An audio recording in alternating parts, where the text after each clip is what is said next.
পাকিস্তানে শিয়া ও সুন্নি মুসলিমদের মধ্যে সংঘাতে অন্তত ২৫ জন নিহত হয়েছে।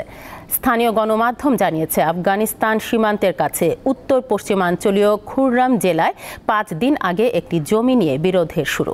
এরপর সংঘাতের সূত্রপাত। সংঘর্ষে অন্তত পক্ষে ৭৫ জন নিহত হয়েছে বলে জানিয়েছে কর্তৃপক্ষ। খুররামের প্রশাসনিক কর্মকর্তা জানান, প্রচুর বাড়িঘর ক্ষতিগ্রস্ত হয়েছে।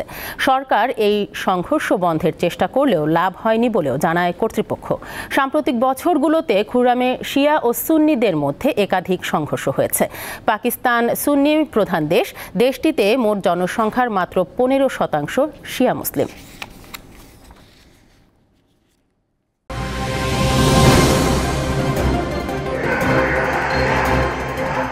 আমরা যদি সকলে একযোগে কাজ করি, আমরা দারিদ্র্যকে জয় করতে পারব।